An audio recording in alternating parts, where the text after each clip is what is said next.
And what I want to talk about is words, because words are kind of an important part of our lives, right? It's what we use to communicate with one another. Not exclusively. We use nonverbal communication. We use music, all right? Me, I use words primarily. I did not think you would appreciate me coming up here and doing an interpretive dance of some kind. Trust me on that. And words are also how we sort of create our lives and our thoughts, right? Words are such an important part of how we live, okay?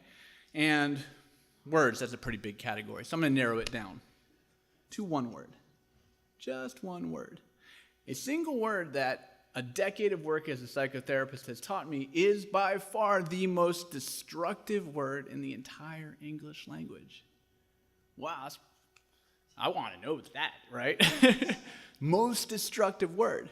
And so in this talk, I'm going to explain why this word is so destructive, giving you 3 reasons, and then what we can do to actually cleanse our lives of this one word, okay? So the first reason why this word is so dangerous, I don't even know, what the hell is this word? is that we use it all the time. This is a word that we personally use all the time. I'm a little bit better at it. I'm pretty careful about not using it. And you can too, ultimately. But we hear it on the TV, we hear it on the radio, we hear it in not most songs, but a lot of songs, especially love songs, ironically. We use it with one another all the time. It comes up in our relationships. Work is a place where this word comes up a lot. It is everywhere. So the fact that it's everywhere, it's a word that comes up a lot, increases its sort of danger level, its lethality, right? Because if it was a word we didn't use that much, like pneumona ultramicroscopic silcophaciniconiosis, if I said, hey, the most dangerous word in the English language is pneumona ultramicroscopic silcophaciniconiosis, it'd be like, whatever, I never use that word. I don't have to worry about that, all right? But here's this word we use a lot. It's kind of like a bee. If I'm like, bees are really, painful. If you get stung by a bee, that's painful and it's kind of poisonous. It's like, yeah, I know, but how often do you get stung by a bee? Not a big deal. But if you get stung by 1,000 bees, all of a sudden, all right, you're in danger, right? So here's this word, this little 4-letter word that on the surface doesn't seem like much, kind of like a wolf in sheep's clothing, all right? And this word is need, N-E-E-D. It even sounds kind of cute. Need. I think it's a really cute word. Need, right? But it's really, really dangerous, all right? It's dangerous for that first reason. It's so prevalent. We hear it all the time, all right? Second reason why it's so dangerous is that it's not even true, all right? The truth shall set you free, right? It's that concept. The truth shall set you free, all right? So if we can stick to the truth, which is kind of like what my job as a psychotherapist is, to sort of move people towards this perception of themselves and their lives, which is rooted in subjectivity and judgment, okay? And to cultivate from that more objectivity. Well, let's talk about what's true, what's actually true, okay? I always say that objectivity is the opposite of negativity. A lot of people bring negativity into the world, into the counseling room in particular, into their own lives, into their own thoughts, okay? It seems like the opposite of negativity would be positivity, right? I'm ugly. No, I'm beautiful, all right? Which feels great, right? But on a deeper level, you might not believe that to be true. And so you hold on to this thought that, no, actually, I'm really ugly. I don't really believe that. Because if somebody else tells you you're beautiful and you don't think so, are you going to believe them? Not necessarily, right? So really sort of like saying, well, what's true? I perceive myself as ugly. That might be more true. So, there's a lot more liminality to objectivity than there is to either positivity or negativity. Both are rooted in judgment. So need is one of those words that isn't true, but on the surface we think of it as true. We haven't actually noticed how it's not true. And so we use it all the time. I need to go to the post office. All right? I need to get my son off the stage. Is that true? No, it's not true, right? Especially because he makes it more interesting. He makes it more fun. But we wake up with the morning with like a thought in our head. What do I need to do today? It's like the first question in our minds. What do I need to do today? I need to go to the post office. I need to go to the grocery store. I need to do this. And as we add these needs, all right, we start feeling what? More weighted down, more heavy, all right? All right? So we use it. We carry this with us, and it has an emotional impact, which is I'm going to talk about more in a second. But we use it with other people. I need you to take the trash out. All right? I need you to get my son off the stage. All right? You need to learn how to drive. That's a big one, right? Then This is the one that most people can relate to the most. She gives a knowing look to her husband. You heard him, right? The universally most feared and dreaded need statement of them all, it's not even close, is we need to talk. Has anyone ever sort of been like, sure, let's do that. That'd be great. I'd love to do that. All right? Okay, so this idea about need not even being true, all right, which sort of, some people are like, well, what about air, right? What about food, right? I need those, right? So what are you talking about? Most things we don't need, but there are these few things that we need, right? Right? No. He's like, I need music, right? I need music, right? All right, so we'll get to that in a second. We'll talk about that later. All right, but if I can prove that you don't need air, all right, is that statement true? I need air. We need air. In and of itself. No, it's not true. If I were to say, in order to continue living, I need air. Is that a true statement? Yes, because it has a conditional statement to it. But we don't think in those terms. We think of terms, I need this, I need air, I need food, I need water, I need love, I need more sex, I need whatever it is. All right, I need all these things. All right? Where do we draw the line? And none of it's actually true. There are consequences to not breathing, for instance. Right? Like dying. We don't need to not die. We don't. We want to not die. So what's true? We want air. We don't need it. It's hard. You can't, whatever. So if it's true with air and food and water, I don't need it. There are consequences to not having water. But I can actually survive without water for quite a while. 3 days, 4 days, whatever. Food, much longer. All right? I personally went without food for 2 weeks, and I loved it. It was like the best experience of my life. So do I need it? No. What do you say? Do I need it ultimately? No. There are consequences. All right? And we want to consider consequences when we think about these things that we're calling needs, which are not actually needs, okay? But the biggest reason why need is so dangerous, so lethal, so destructive, is that it has a specific effect on us. Like I was talking about, I need to do this, I need to do that, I need to do this, I need to do that, I need to, right? Now we're like holding this massive weight of obligation and burden where we feel like I just have no time for myself or my family or my, right? Because we feel hemmed in, right? By this illusion of needs, all right? When we hear need, we need to talk. What happens? Our body immediately puts up a wall of resistance, okay? And that is something that we inherited from our childhood. Because we used to have, all of us, had parents who would tell us what we needed to do, right? You need to clean your room. You need to get your grades up. You need to stop running in the house. You need to call me if you're blah, blah, blah, all these sort of things. And as kids, we're like, right? We don't want to. We want to actually be free. That's what we want. We want freedom. We don't want to be told I need to. All right? So now we have this history of like these emotional resistance that pops up in us as kids. All right? And then one of two things would always happen. When we were told what we needed to do by adult caregivers as kids, we would either do it, clean my stupid room, right, and be miserable the whole time, kind of grumbling about it and unhappy. It wasn't a fun experience for us because we weren't doing it because we chose to do it. I was like, I'm going to clean my room. That would be fun. Like, I can tidy my bed up and put my stuffed animals here, and like that would feel good. But that's not when we're told we need to do something and then do it. We kind of grumble about it because our freedom of choice is what makes something pleasurable. Knowing that it's coming from within us, that we're being drawn to do this thing because we want to do it, okay? So that's one option. We either do it and are miserable about it, or we just say, I ain't gonna do it. You can't make me, right? So either we overcome this resistance that comes up from this word need, or we succumb to it and just say, I ain't gonna do it. But now as adults, we're still using this word. I need to do this, I need to do that, I need to do this, I need to do that. You need to do this, you need to do that, you need to do this, you need to do that, right? And this resistance is coming up, And here we are, either we're going, the same two options exist. Either we're going to force ourselves to do these things but be unhappy about doing it, such as, I need to lose weight. Now that just all of a sudden sounds like a horrible thing. I need to lose weight. Ugh. So either I'm going to go to the gym and be like, the gym stinks, and look at everybody, they're so much better fit than I am, and, right? Or we'll just be like, I ain't going to the gym. Forget that. Right? It's totally unproductive. This is our lives we're talking about, right? Even if you happen to be successful going to the gym and losing weight, will you enjoy that? You've suffered how long?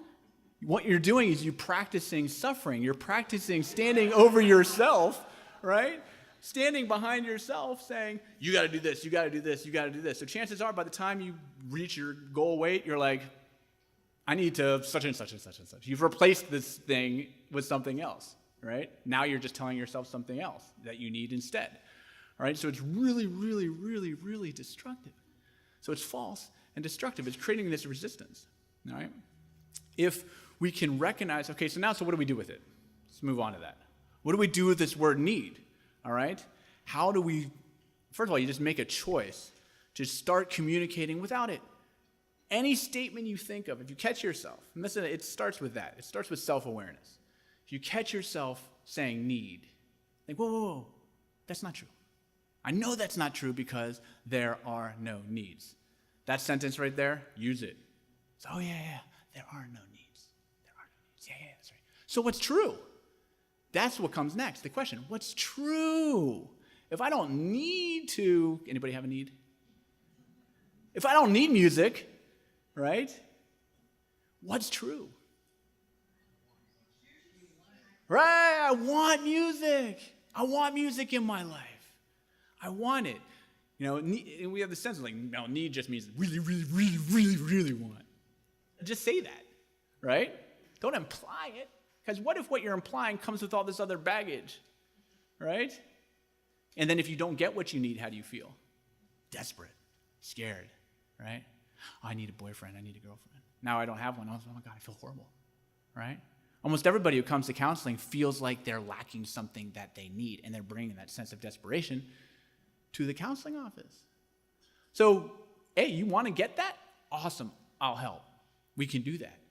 But part of getting there is recognizing you don't need it so that you can lower your anxiety and your resistance and your self-hatred, your self-loathing, and all this other stuff, so you can become a person who's capable of achieving this thing that you want. Instead, you want. You don't need it, you want. Now, of course, some things we say we need, we don't actually want. I need to pay my taxes. And I do not want to pay my taxes. No, I don't want to pay my taxes. What am I supposed to do with that? That's a good question. So here I'm going to create a little diagram in the sky, all right, in the air, where it's on the top of it you can picture the word need. And then it's like a flow chart. Then it breaks down, and on one side you have want.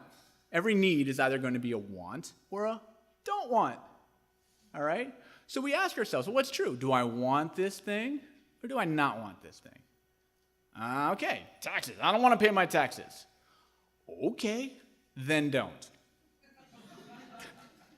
This is the most important thing. The most important thing in life, really, is to become someone who gives yourself permission to be free, to do what you want to do and not do what you don't want to do.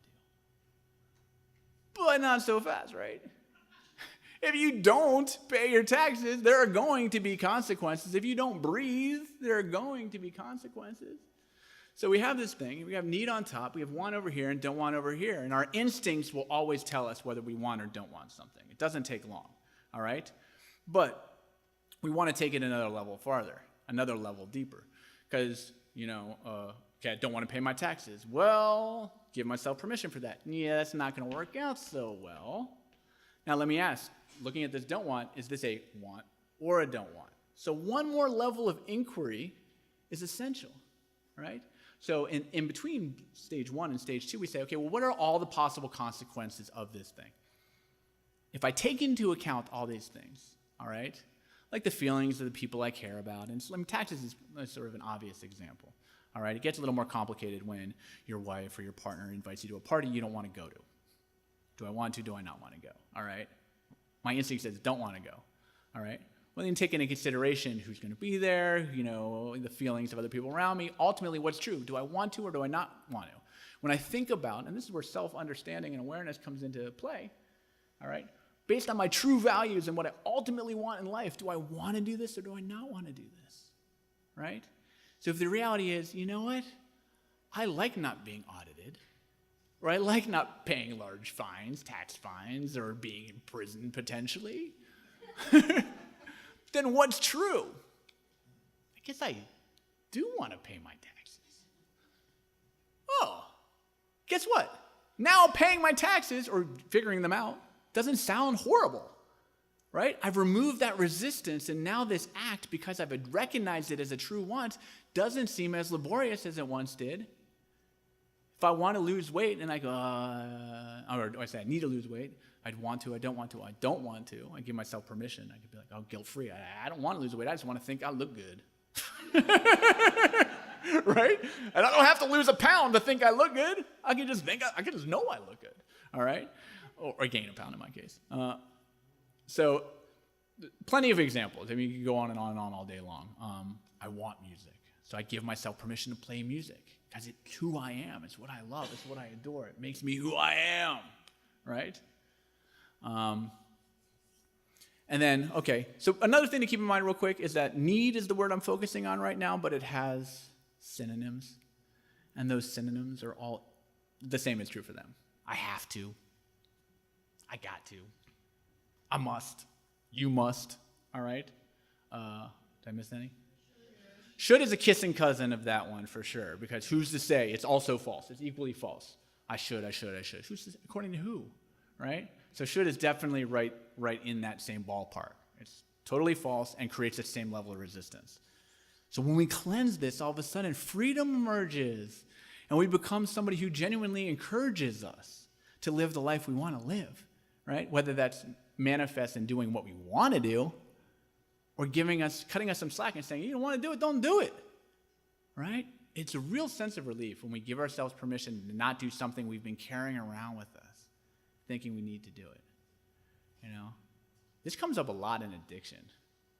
People will stick in addiction thinking they need to quit. I need to quit. I need to quit. I need to stop doing this. I need to stop doing this. As long as that thought is there, the likelihood of success is very, very slight because that resistance is so strong. So what's true? Do you want to quit? Okay. If that's what you want, go ahead. Well, I thought I wanted to, but I'm still using. Maybe you don't really want to. Give yourself permission to keep using.